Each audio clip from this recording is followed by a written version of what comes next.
go with their final ban. It is the Rumble. Okay, very interesting. So Rumble's getting it taken away, and I know people are very much of two minds. There's such different opinions on Broken Blade, and should he be playing crazy counterpick? Should he just be playing standard? I personally like it. I am kind of the belief, and I know Inspired has talked about this a lot. You know, someone who has gone toe-to-toe from NA with some of these teams, not been able to take them down, but had some good series. You know, he believes that when you are playing against these top LCK and LPL teams, you kind of need what they call the funny picks, right? You need to be able to surprise them, get things that they are less comfortable on. And that is something that I think is a strength of Broken Blade. Of course, then if you bring out a niche pick and you look bad on it, people are really going to be very quick to criticize you.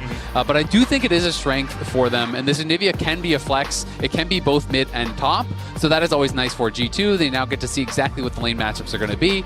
It is a double Shurima Soul laners here. And it's going to be Vayne as the answer. So they maintain the ability to flex the Anivia. And of course now, with that Vayne coming out, that is going to be hunting this Croc here and looking for that 1v1 counter pick. So I do like that a lot, but I will say, having played a lot of top lane, when you are going for these range top lane, On as we get into this best of 5 between the best of the LEC and the second best of the LCK, but often the best in the world, T1. Let's make our way on back-to-back defending world champions. So technically, at the moment, they are the second best seed from the LCK. That's how I would put it. Second seed, sure. You know? And there we are. Labrov moves up towards the top side early on. Yep. It is really important, even just playing for the wards, because even if you don't think there's going to be like a full-on cheese gank or something like that, being able to actually get the ward in that mid-brush is so important in these melee versus range matchups, because otherwise all that happens is this range champion pops out, hits you back into the brush, drops him in aggro over and over and over and over. So that is why he is up there. I think he is expecting that Keria or someone would be up there dropping a ward. And of course, Leona has the ability, especially if you do see that ward going down, you just level Q, you can instantly kill the ward by yourself, and that can shift these matchups. But T1 elected not to actually get up there and place a ward, so it is just going to be a ward in that far back brush for Doran. And BB will know that and will be able to play around it, but still can use that mid brush to do, just as I was saying, drop that minion aggro. Yeah, just dash out, get those extra auto attacks in with the tumble. The last time we saw a Vayne top from an EU team here at MSI, it was Kana, and he tumbled directly into a Gnar wallop. So I'm hoping for better fortunes for Broken Blade today. He is 3-0 on this Vayne across the course of his career. Caps and Faker trading in the mid lane. Flash Frost into the Frostbite. We'll take Faker down to about half, and it's double Deathfire Grasp in the mid lane, so that damage will tick over a little bit more. It is also worth noting that it is going to be Exhaust on the Vayne. It is not going to be Ghost. It is not going to be Cleanse that you sometimes do see against the Renekton as well. So is depending upon that Exhaust. In the early level all-ins against Lethal Tempo with Exhaust, you can never get bait into a trade or it will go bad. But we got to talk about the history between these two teams dating all the way back to 2016. You can see it started out very T1 favored, but... Zenith Blade forward should just walk away, using that aftershock to tank up a little bit of damage. But as you say, moving on to 2019, when it was the golden G2 era. favor, the golden era for G2, and then since then has not gone their way. In fact, they've only won a single best of 1 against T1 in the last 7 years, excluding Red Bull League of its Own, where G2 did win last time. So I'm taking that G2, obviously the better team right now. But they did go 5 games in 2024, that right? Is true. And I think to me that means a lot. You know, that shows that they can actually get close. They can be competitive. Earlier level 3 from T1. G2 got to be careful here. Sweep in from Keria. Zenith Blade doesn't connect, and the hookshot wall dive there from Keria used defensively. And stepped forward with the tactical sweep for the slow, precision protocol, and then knew he could get out of the fight. Yeah, you can see Hans going for the Doran's Helm, so very defensive. Owner does have the HP advantage. Yeah, I mean, Skimon spotted Owner, and we do have a pause. We're going to get back on into game, as it seems like the comms issue has been solved. Skimon is being forced away by the Dustbringer out of Owner. The lower health he had, making it a bit tricky for him to really take this fight. You can see Broken Blade thinking about moving from the top side. Faker with the push in mid, though now Skimon will just... I mean, he keeps stepping back. It feels a little greedy to continue to look for this play, especially with Keria moving out on the map with his also on top side. Doran slices, dices, but is still taken out by BB. Yeah, Doran got way too far forward there, and Skewmond has Labrov behind him, so that's what he was trying to delay for. He was trying to keep them messing around here because they had the move from Labrov. Keria's there as well. But Doran with the overstep, and that is what I'm saying. When you were playing against Vayne, early game, lethal tempo plus exhaust, no matter how good the trade looks, it's almost impossible to win the all-in. And obviously he was moving up there because BB had the first move into the river, was looking to actually support at that Scuttle Crab. Doran thought he had an ability to actually push out that wave. But well played there by Broken Blade. Flash follow, finishes him off with the Silver Bolts, proccing that with the Condemn. Yep. And that was nicely done, and not the start that you want if you are a Doran, because this matchup is very difficult. Anyway, and it just looks like a bit of a greedy base. He thought he had the reset here, and BB says, you know what? You can't actually take it from this position. And Doran, I think, hesitated a bit on, like, can I fight? Can I run? Took that split second to Meanwhile, decide. the Razor Beaks, there's a fear tether onto LeBron. He flashes away, still hit by the fear. Caps can't move from mid lane again because Faker is holding him pinned beneath that tower. This was really nice from Keria. After taking the topside Scuttle Crab, he actually pathed into the G2 jungle towards the Razor Beaks to stop LeBron from stepping forward. And then, as the bot side Scuttle Crab was taken by Ona, he stepped in towards the Razor Beaks as well to try and contest those. And look at this, Skewmon trying to move up and actually get something here. Faker has been pushed back, he's out of mana, so now Caps can move into assist because Skewmon got double scuttled. And now, Ona on the wrong side of that Crystallize, does still have Flash.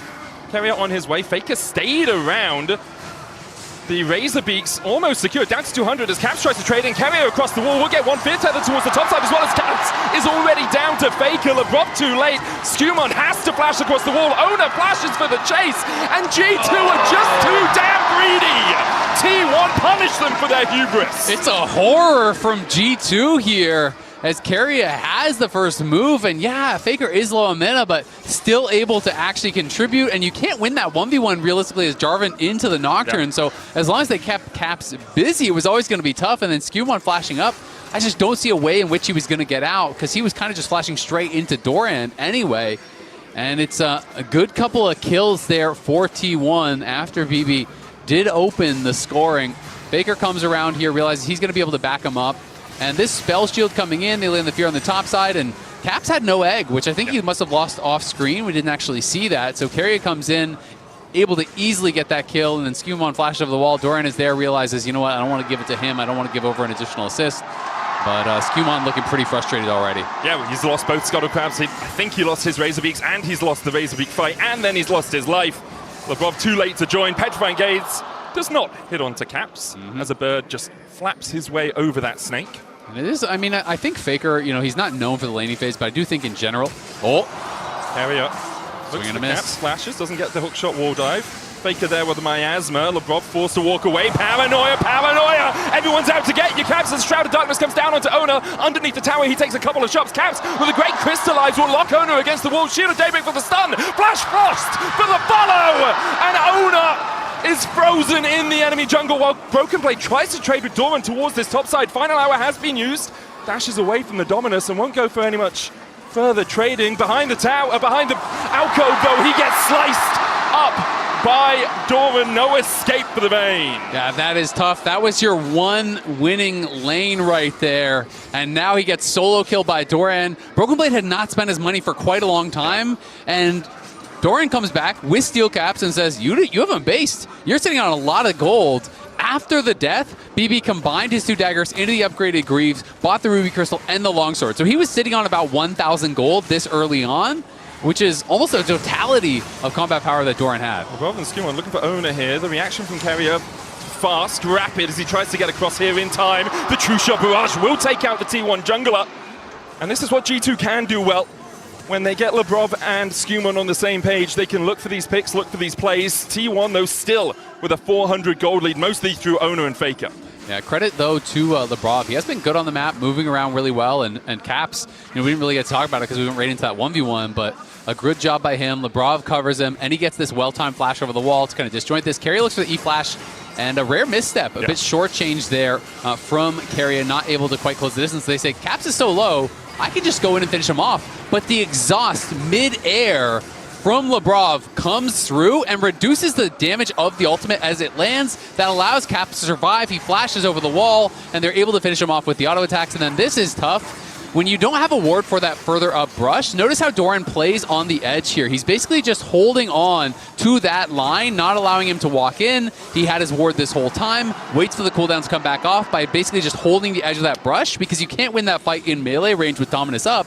So he pushes him back, waits for the cooldowns, goes over the wall with the ward and kills him. Really well played there by Doran, and Pretty big mistake from BB, fighting without having bought yet. Yeah, not actually using any of that gold lead as the flash Zenith Blade goes in. Paranoia in the backline. That's going to be the egg out of Caps, but the fear going out, he manages to escape. Skew1's already killed off Faker. TPs from either side as Pace joins the battle, as does Hans Summer. Ono in the midst of them all, caught out in the Cataclysm, and now locked in the cage by G2. Broken Blade trading with Pace towards the bottom side. He condemns him back as he condemned him to death. The good Satchel allows Pace to extricate himself, but G2 still win out on the fighters. Hans Summer forces the flash, a true shot barrage, that's not connecting. Pace went up, not to the side. But that was still great for G2 there. Looked like a 3-for-1, I believe, at the end of the day for G2. We can watch this one more time. T1 are trying to look for a play set up here onto Caps. You know, they're trying to get pushed through mid, but you can see Labrov had moved into the river. Faker used that ult early and then flashed in to try to finish off Caps. Wasn't able to do it, so he was missing really all of his resources. And that is what prompts Labrov to go in. Faker walks up, you know, no Petrifying Gaze, no flash. In comes Skewmon, in comes BB. Immediate flash forward there from Labrov. Great target selection. And watches BB just kind of fights through Keria, ignoring him to take him down. Then kiting back here on the side, flashes out from that bouncing bomb that Pace throws over. And even with Doran getting into the middle of everyone, he flash follows, but the egg is back up, and that is all he gets for his life. So great job there, absorbing the pressure from Faker in the mid lane, and then Labrov to punish. Labrov, I think, is playing an excellent game. Had some really good games against top esports as well. And for Skewmon, that series against Hanwha Life was not acceptable. I think for a lot of G2 players, it was not. Says he clearly got stomped. We need to bounce back, and this early game has been showing that they can fist fight in that first 15 minutes of the game. Keria is looking up towards this top side as Doran tries to get on top of Broken Blade. Final hour to try and get away. Broken Blade looking for the silver bolts. Keria going forward. BB dashes away, uses the invisibility well. Skewmon flag drag. Caps here too. BB, you just can't find him! You just can't find that Broken Blade! And with it, he'll slice you up a double for Caps. Beautifully played there. The TP immediately from Caps. Skewmon coming in to back him up, uses the flash, and Broken Blade buys so much time. He had no summoners, but he uses the final hour. Notice how he's not auto-attacking during the tumble Qs, allowing the invis to stay full duration there. And again, Keria just short on a critical hookshot. The same thing happened mid. This time, he guessed right the way that Broken Blade was going to go. He did go for the hookshot up, but couldn't quite get in range. Broken Blade bought enough time there for Caps to arrive. And that is a 2,000 gold lead here now for G2. It started quite well for T1, but these last couple skirmishes going heavily the way of the LEC, and we can watch it one more time. And you can look on the minimap, both Keria and Skewmon immediately are coming up here, and they're waiting to try to combo the Renekton stun into the hookshot. But then look at this, it couldn't quite get in range. BB is invis, lets it go full time. Keria guesses slightly wrong, knew he went up, but went a bit to the side, expecting a juke. Bought the time for Caps to arrive. Skewmon flashes in, gets the flag and drag knock up, and once Doran goes down, there's no damage from Keria to make anything happen. And G2 getting into a very comfortable position now. Gold leads across the map here. Early Roa finished up there by Caps, and G2 feeling like they're cruising. But we have seen T1 in this sort of position before. Their team fighting is what puts them head and shoulders above other teams. They have fought back from much, much wider gold gaps than this. I think it was 6K in the TL series that they managed to battle back from. Yeah, I mean, you haven't won until their Nexus has exploded, right? Like, that is the reality, is these are playmakers. Exhaust on Doran, no flash for him. Slices first flag and drag there for the follow-up, and Doran just doesn't get a chance to move. Broken Blade with his second of the game. Yeah, really well played. Just goes in. They commit a lot of resources there, but they make sure of the kill. And now Owner. Out of Darkness, Cataclysm. He has to flash out of that. The follow-up from Labrov was there. Has the Solar Flare as he's gone to level 6. Keria is down towards this bottom side looking for Caps, but Caps is just recalling. Yeah, I mean, this is just really well played. I mean, Nivea, tough to dive with the passive, clears out waves, has the wall. Ezreal also very tough to attack, you know, really shifty character. So they can send their resources constantly up here to help out BB. And it's tough for T1 to punish elsewhere on the map. And also, they're not really winning the 2v2s and the 3v3s right now either. So it does become a pretty difficult problem to solve here for T1. I mean, we see Labrov just walk up, uses the exhaust immediately for the slow on to Doran, get the CC. Owner knows he can't fight. They know that Keria is not there, and he can't make a cross-map play, so it's just fantastic from G2. Good bit of vision from Carrier towards the red buff and towards the Razor Beaks of G2's jungle. Next objective, though, still a minute 20 away, and will be on the top side of the map with that Rift Herald spawning. G2 were able to take the 3 grubs as T1 took the Drake, so we have that exchange of neutrals, but G2 did manage to get a little bit more gold in their pockets as they were giving up that dragon. Paranoia onto Hans Summer, no way out for him. Great combination there from T1.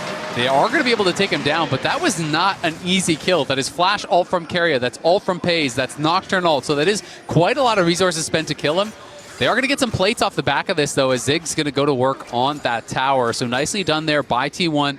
They know they cannot allow the G2 carries to just safely farm. You need to have some sort of pressure on them. Thankfully for G2, though, Hans does go down, but doesn't even use his flash. Yeah, I think as soon as he's in the Hexagon, all you're doing is flashing over to the other side of the wall and you're dead anyway. There's a massive bomb about to land on your head as Doran's forced back a little bit by Broken Blade. Those ultimates, though, already half the way off their cooldown, should be up about 15-20 seconds after the Rift Herald has spawned, apart from the Hexagon, which will take a little bit longer as Ona trades with Labrov. But Labrov puts up the Eclipse, also has the Protoplasm Harness complete. So if he does dive on towards that backline, has a little bit of extra healing. The rest of T1 on their way across, and G2 for a moment will have to fight a 2v4. Solar Flare lands the double stun. No way out really for Labrov. He's going to have to flash the wall. Broken Blade try to trade with Doran, but a flash with this Predator into the Predator Gaze doesn't quite get the CC.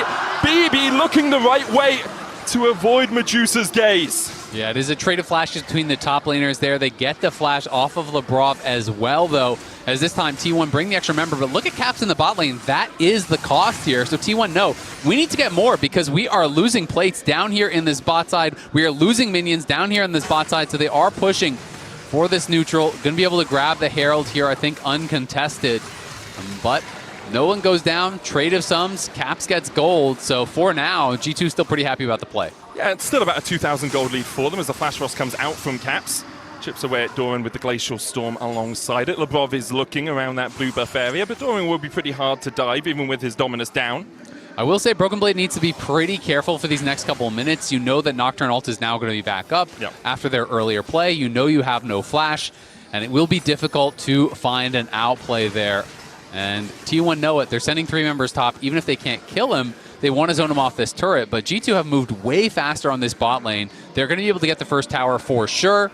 So BB just needs to evacuate. Just get out of there, accept it. As soon as you see Carrier on the ward, you're out of there. There's no point staying around. You could try to outplay, but you'd purely be trying to outplay. That'd be a vein spotting moment. It would be in vain, as you'd say, yes. Broken Blade steps back as Ona did start his recall. Will be spotted walking away on the ward that G2 had there. Caps in as well, using his teleport. There's the Drake. Mega Inferno Bomb comes down.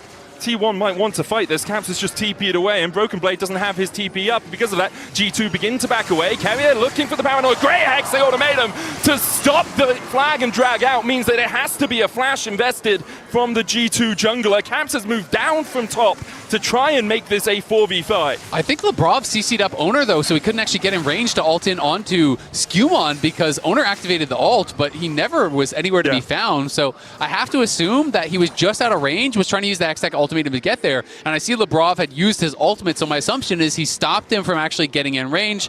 Even though Owner is level 10, he's not 11, doesn't have the additional range on that ulti yet, so would love to see that replay, but I'm assuming it was Labrov saving him. And yeah, Labrov just runs straight up, blocked by James, locks him down, not quite in range. Otherwise, Skewmon would be dead. Not only does that save a kill, that means you get a dragon here in a situation where you otherwise wouldn't have. We're going to get chased down here for a second. Carry on his way. As you say, there's the Drake to G2. Second of the game. One apiece so far. That gold lead not extending for G2 so far. T1 have done a good job of kind of curbing any enthusiasm that G2 had as T1 take a tower on the top side. Faker gets himself a very slight gold lead, 32 ahead, but leads still for Broken Blade and for Skewmon on the side of G2. Yeah, still feeling pretty comfortable here. It's going to be about the team fights, though. It had opened up to, I want to say, around maximum 2.5, 2.8k lead for G2, but T1 closing that gap now down to 800, which really means it's nothing. It's about the execution in the 5v5s, which is where T1 really earned their reputation. This really team is just so good, has so many playmakers. Faker and Doran, people can be critical of their laning, but you cannot be critical of the team fighting, of the ability to find the right angle, to find the right moment. And these top LCK and LPL teams have shown time and time again this event that they are so fast at pulling the trigger when you make a mistake. Sometimes you don't even know that you have made it yet, and they already know they won the fight.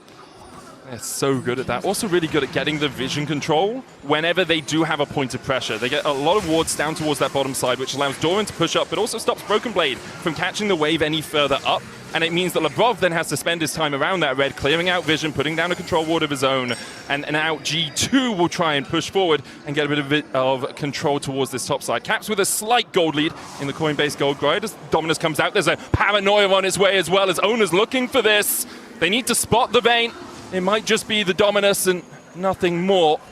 Broken Blade wisely not stepping up. You can see Skewmond on his way across. Dominus about to expire, and BB waited it out well. Solar Flare on Faker. Zenith Blade there for the follow-up. Great Petrifying Gaze. Clips Cap's wings for a second, but with a True Shot Barrage coming down, and the exhaust there as well. Faker's going to have to work some magic to get out of this one. The rest of T1 on the offensive, though. Faker will fall, but at what cost for G2?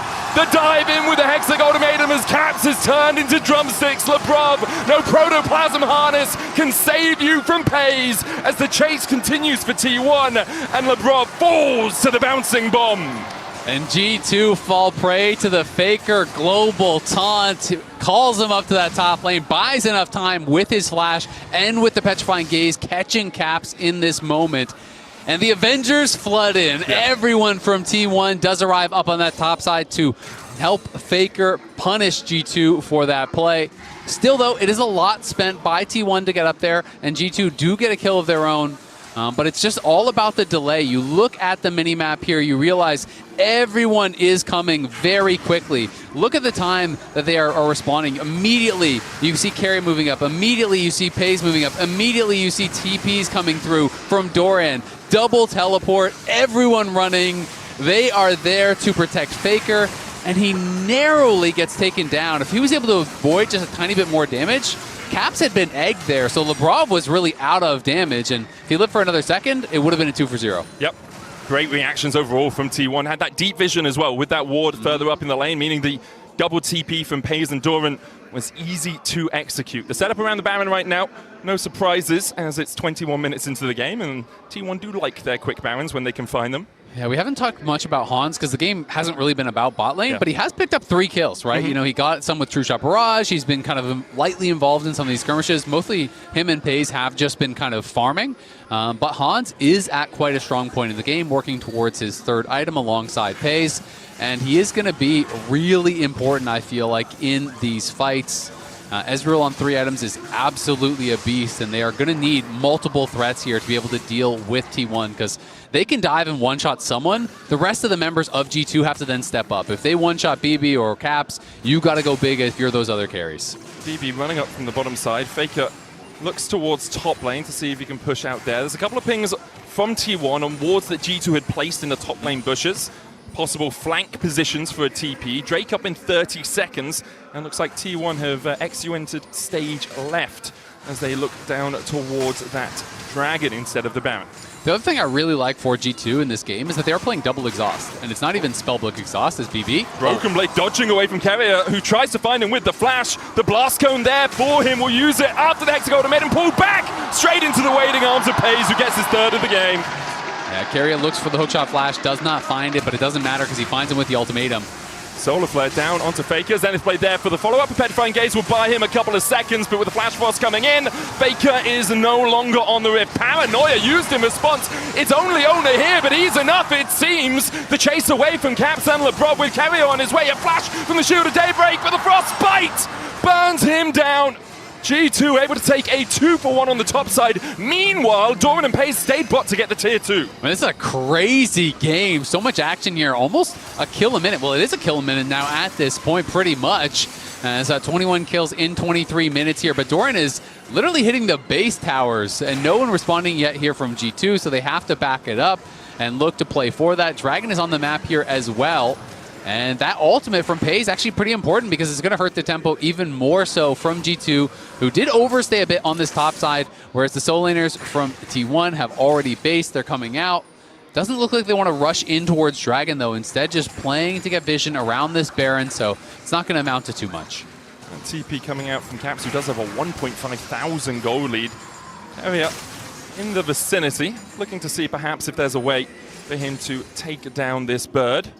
And he has Seekers, so that's going to make it that much more difficult. And what I was going to touch on before is normally the only time you see double exhaust is if they're spellbooks, right? They actually are just straight up playing double exhaust. And exhaust scales insanely well as far as a summoner. So when you're looking at these late game team fights, a properly timed exhaust on a Nocturne, on a Cassio, on a Ziggs, on a Renekton can be game changing and is so much more valuable than a heal or a barrier late on into the game. So is something really working in the favor of G2 if they can use this exhaust to great effect. Definitely agree. T1, they'll be looking to catch people out, get that dive in with the Paranoia Hexic Ultimatum combo. BB not trading with Doran, just trading, pushing the lane up bit by bit as Faker just clears out the mid lane. True Shot Barrage comes across. G2 looking for a little bit control around this Drake that they will start. T1, do you stick or do you twist? Looks like they've decided they're not sticking around. They'll go up towards the top side. They'll give the Drake over to G2. Yep, just second Dragon of the game, so no stress there for T1. They didn't feel like they had the proper setup, so instead they do just back off. But going to be really interested to see what defensive items that Hans does go for. We have been seeing more these days, usually only as like a 5th, 6th item, but 80 carries go Seekers. And honestly, this is a game for Hans where I wouldn't mind seeing him legit go Zonias as like a 5th item instead of a GA. I feel like GA doesn't always get that much value, but if you just get Nocturne ulted with Ziggs ult coming in or Hextech Ultimatum with Ziggs ult coming in and you just immune that, you're giving them so few good targets because you could have, Zonia's already being worked towards on Caps. Broken Blade is going to be going for a much more tanky build on the Vayne top. Carrier going for Caps. He does have Egg, but in the Hexic Ultimatum, in the Paranoia Solar Flare, there's the Seekers. The stopwatch from Caps with the Crystallized down. He will get scrambled. The question is, will the Egg fall as well? Super Mega Death Inferno bomb enough with Faker and the Twin Fangs, and now T1 continue their advance. G2 on the retreat to their own jungle. Doran looking for the flank across towards the side, gets the Rufus Spreader stun. Lebrob's going to fall to T1 as Ona takes that kill. On Summer stepping in, but he's on Miasma now. You don't step to Faker. Flashes in and gets punished by the GOAT there. Goes forward, shifts in, could not flash out because of the miasma. Gives away another kill there, and we'll see, does T1 start the Baron? Looks like they want to.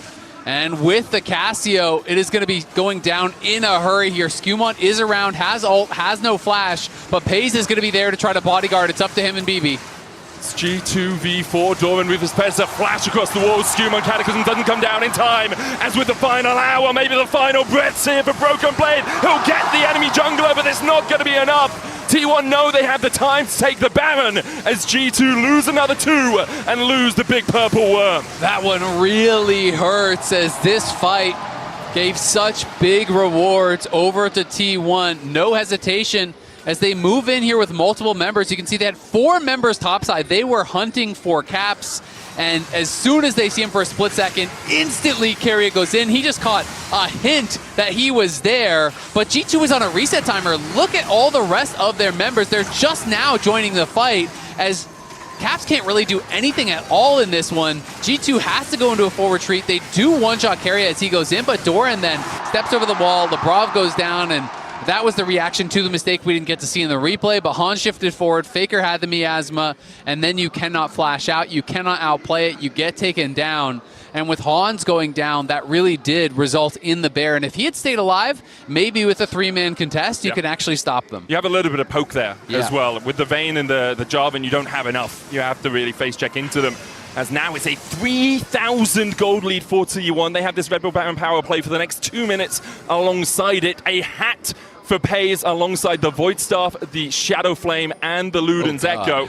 Like, the Hextech Ultimatum into a Mega Inferno Bomb is going to hurt as they look for Caps again. The flash from Carrier, and here's the combo. Solar Flare, stopwatch, Paze brings down the bomb, but Caps flash out of it in time. Petrifying Gaze doesn't land the stun. The Crystallize to try and divide the fight. True Shot Barrage coming across the side as Lebrov does fall low, healing up. Not enough from the Protoplasm. Skewmont gets across and dives on Faker. The Cataclysm down, Skewmont heals with the Sundered Sky as Broken Blade tries to dive on the back line, and T1 have stepped a little bit too far. And G2 are punishing. Doran will fall. A 3-for-1 so far in the exchanges. Hans Summer wants more out of it.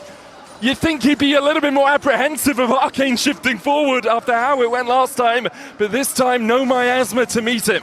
Yeah, this time Faker goes a little bit too deep, trying to finish off Lebrov. Really wanted to get that kill onto Leona. Is able to take him down, but then G2 realized, all right, if we actually kill Faker here, that's the highest consistent DPS threat that is there. So the initial fight goes in, but look at how much time this stasis buys. He's able to flash out of the Zigzal, and then here's Faker going very deep on the side. He sees Lebrov is low, they get the satchel, he goes in, but he's tanking the tower during this, and the Flash Frost there from Caps catches him. He gets locked in by Skumon. That buys space for Broken Blade. And Carrier tries to go in with the hookshot onto BB. He can't get him. We're back to live. Oner caught. Broken Blade looking for more as Carrier dashes in. True Shot Barrage whistles behind Oner, who does use the Paranoia defensively. It was a 3 for 2 on the top side. Skumon did die just on the end of it. Good satchel from Pays. Drake up in 18 seconds here, Azale. And you can see how threatening Broken Blade is in these moments, right? They realize you can't just run away from the final hour. He'll chase you down that spot. So Carry goes in to give his life. Dorian goes in to give his life to try to buy space for those carries. Lebrov here on the side looking to threaten, though. G2 have a pretty good angle. No Oner flashes split at all on T1 right now. Hans has his. This is, in fact, the only flash that's available in the entire game. As G2 get control of the mid wave. T1, as you say, pathing towards topside. Pays showing on the top lane without teleport means that T1 have given up this Drake. And Pays will try and take a tower. We'll be able to do it quickly with the short fuse and the satchel. Yeah, we didn't really get to see when we came out of the replay, you know, how Oner was taking that damage. Looked like maybe they were trying to defend mid and they got chunked out, but he lost half of his health. And again, G2 has the better setup for the Dragon. T1 do have the gold lead. They're playing the map well. They have maintained this advantage for a little bit. But G2 now are on sole point, and that will more than erase the gold lead if they are able to claim it. T1 have no more cards to give. They can't just say, you know what, you have this Dragon for free, we're going to trade. They will be punished next time, so we're going to have to see how the setup will be, because you can look at the setup currently around this one. Look at all the vision here from G2. All of these wards in the area. They even had a deep ward over on that other side. And that is what prompted T1 to say, you know what, we actually can't get in. We're just going to have to give this one up. I think the question is as well, we have a Baron before that Drake, Azale, and T1 around a Baron is something always to be feared. It is, but I really think that Baron is fake news in this season. I think it is so much weaker than in the past. Even games sometimes where you take 2, 3, 4 Barons, it feels like it's not actually getting it done. Okay. If you have extremely powerful side laners, I think Baron is really becoming pretty valuable, but I just don't think Baron has that same level of power. So to me, it's like, even if T1 gets a Baron and you get Soul, you are so heavily advantaged unless you make a critical error and you get picked off during the Baron. Because if you all die during the Baron, then obviously the game is just over. Yeah. And here's a pick, perhaps, as the Paranoia goes in. Broken Blade with the final hour, still going to get feared, and Doran's here to help. Pays comes in just to make sure that the LEC top laner is taken out. T1 find a pick. Yeah, and the critical thing here is the timing, right? Because 50 seconds on Broken Blade's death timer, 50 seconds on the Baron. So they may try to instantly start it, but BB, it's hard to see his teleport cooldown. I think it might be up by the time he respawns. It's going to be close. On that roll quest TP, we'll see. It is difficult to see on this overlay. It is really hard to see. Especially when it's in the grayscale. Yeah, but we'll see. It'll be close. Yeah, it definitely will. T1 are pushing through mid and bot while they have a player advantage. G2 trying to find them. It's Shroud of Darkness from Oner will spell shield the Solar Flare. Carrier and Faker alongside Pays able to take down the mid tower. The gold lead extends to about 3.5k. Yeah, and I mean, some critical items coming through, honestly, on both sides. Obviously, Caps working towards that death cap, desperately wants to get it before the next major fight. Faker has completed his 4 items, getting very tanky, very powerful, has had the actualizer for a bit. And Pays, as we know, already had that death cap, already had all the flat pen, but now has a Seeker's Arm Guard on top. So, luxury items. That was nice from Skumon. The Oracle's Adoration gives him the silhouette and then steps back because of it. Faker uses Petrifying Gaze, should be back before the next big fight.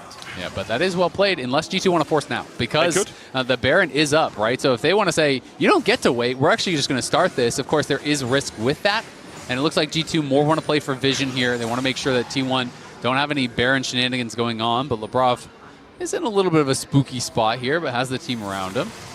Item-wise, we have a Zhonya's complete on Pays. He has 5 full items. A Guardian Angel for Oner as well. Vital, the Actualizer and the Crypt Bloom for Cassio. On the other side, an Endless Hunger for Hans Summer. And they need Rabadon's Death Cap actually for Caps, just finished up.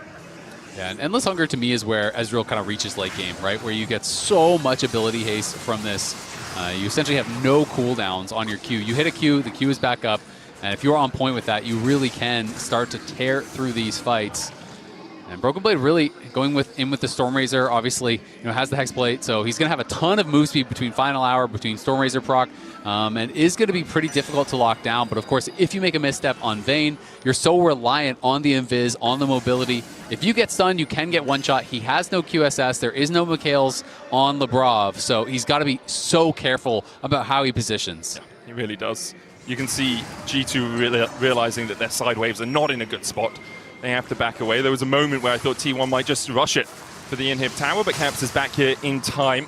55 seconds on the Infernal. Sole possible for G2. There's the Rabadons that we talked about for Caps.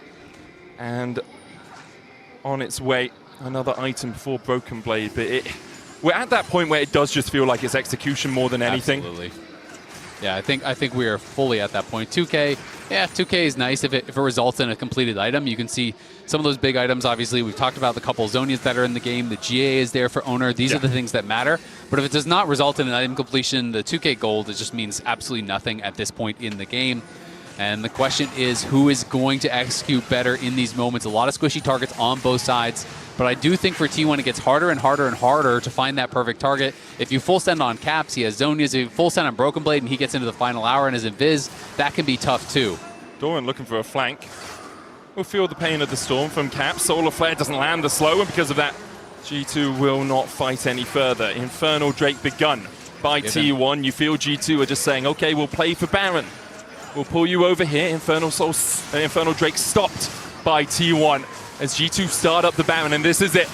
Do or die in this game one of this best of 5. T1 begin to collapse. The battle line's drawn between the two teams as Kemir dives in. The Mega Inferno Bomb just kills Broken Blade exactly where he stands, and now it's all on Skewmon and Hans Summer alongside Lebrov to get this one through, but it's a double already for Pays, while Doran distracts and delays G2 from getting any closer to the damage dealers. Baron secured. Carrier hit by a flash. Frost dives to the side of Caps, but with the rest of T1 here for the chase, Caps is doomed. A bouncing bomb and flashed across, but there's no tower here to save him. Carrier could go back in, but Caps with the storm will slow him down, try and take him out. He dodges to the side of the Malignants and manages to walk out of the fight. A little bit of Caps magic there to stay alive, and Skewmon limped out of there with about 5% HP as well, so they still have a chance. They're actually pinging onto the Dragon here. T1's trying to reset. Skewmon already did so, and they're going to TP in on the flag here. Pays is in the area. Mega Inferno Bomb already back up. The flag will spot Pays. Hansama across the wall, trying to take it down. True Shot Barrage clips onto Pays. 4K on the Dragon. Mega Inferno once again! T1 just pulled the rabbit out of the hat. It used to be Guma, and now it's Pays. The T180 carries and stealing objectives. Oh my God, that was a big one. That is the denial of soul, and that is a tough one. To be fair, yes, Smite has been buffed in this season, but that is a Ziggs on full items, combining the ult with the Q. So I want to see that one back in slow-mo, because that is not an easy Smite. Yeah. That is not a gimme at this stage in the game. There was a moment, I think it dropped below 1,000, but it was purely for a moment. The timing from Pays, pretty impeccable, as now G2 have to rebuild their ranks behind their inhibitor towers. T1 have the Baron for the next 1 minute 20. A lot of EU fans are praying that Azel's wise words come true. Baron is not the game ender anymore. It's not as strong as it used to be, which is definitely the case. The Catalyze from Caps unable to catch Owner out. I mean, honestly, I think it's very hard for T1 to end without a team fight outside of the base. I think if you push up and you try to dive to close the game, you're probably going to die. We can watch this one more time. Let's see how low it gets. They're trying to rush it down before Owner can get there. 1,737. Yeah, you had that moment. Yeah, it was a split second, and that slowed down, and it was a split second. The ult did 1,300 damage, and the Q landed at the same time. I mean, that is just beautifully played there by Pays, and what can you do? I mean, it's frustrating for sure, but that is not one. There are outplays and there are misplays. This is just a great play from Pays. This is not some horrible misplay that Skewmon should get flack for. It's an error. It's not an unforced error. Yeah. I think I agree with you there. As now G2 trying to step out of their base. Broken Blade was pushing out the top side. Hans Summer on his way across here. Nothing really to fight over, apart from, you know, a couple of jungle objectives and a bit of vision control, and that's exactly what both these teams are doing, locking horns, butting heads where they can. For G2, you now have the Fiend Hunter bolts completed on Broken Blade, which is a fitting item, I have to say, on the Vayne. It is. And you have the Serilders for Hans Summer, so he is almost caught up with Pays, who only has a needlessly large rod over him, even though he's 3,000 gold ahead. Yeah, and Hans has made the call that he doesn't need to go for a defensive item. Nice sidestep there by Labrov, avoids the petrifying gaze. You know, I talked about the potential tech of 5th, 6th items. Sometimes in a situation like this, people will go zone use just to limit additional target. Sometimes people will go GA. Sometimes they go BT. Sometimes they go QSS. It really is kind of dealer's choice here. But Hans has said, you know what? I am not the one dying. I will play safe. I will punish you when you go on my other members who he believes are more vulnerable. And we'll see if he can position correctly to do that, right? Because if he never gets caught, this is absolutely a better build. Don't go defense, go full offense, and shred T1 when they engage on BB or Caps. But as we saw at that Baron, it's if you misstep at all, you are insta-dead, right? And Broken Blade, he is tankier than Hans, but he gets hookshot flashed, and he's dead before the stun ends, basically. So you have to make sure you are playing pixel perfect against Keria. Labrov even getting the Knight's Vow, I think, to help out Hans Summer in these fights. The extra healing he'll get off that if Hans Summer is untouched will be absolutely monumental. Absolutely huge. For sure. As now we see, again, both teams warily stepping out into the map. I think the T1 obviously have control, but even then we saw them going all the way back to their tier 1s when G2 was stepping forward. We have a minute 30 on Infernal, would be third for T1, would be Soul for G2. A minute 32 on the Baron as G2 do something we've seen them do quite a few times before, which is allow Caps to step out with the rest of the team shadowing. From both teams. They're both going 5 top. And if one team gets the jump on the other, it could be pretty huge, but they are both very well aware. And man, the pressure in a game like this, playing in an elimination series, endgame scenario, 40 minutes in, you want to be the hero, but you do not want to be the person who missteps a little bit too far and costs your team a game, because you know to take down an opponent as tough as really either of these teams, you got to be on point. You can't give away games for free. Importantly for T1, they have a little bit of vision behind G2. A ward towards the red buff, and actually a ward in the lane behind where Caps has walked. And G2, they've passed that with their sweeping. They're now trying to get their own deeper vision, but it's not that deep at all. What do we have in terms of TPs? Well, Doran's got his. True Shot Barrage takes the spell shield off of Pays, but Labrov takes half his health for the pleasure of stepping forward. Yeah, Pays is now on full 6 items there. That Banshee's Veil obviously doing some work. Blocking that True Shot Barrage actually really important in a situation like this where they have to fight for this dragon. But Labrov getting chunked out is pretty tough. G2, though, has played for mid-prio. You can see BB has full Carrier push. was spotted. Carrier was spotted on the flank as the Rift Scuttle Crab, the first target. Skewmond gets it. T1 force back. Doran and Broken Blade trading in the mid lane. Carrier looking for the flank. Crystallize doesn't find him. The Drake at 7k. T1 trying to find the poke. True Shot Barrage goes through Faker, takes a third of his health.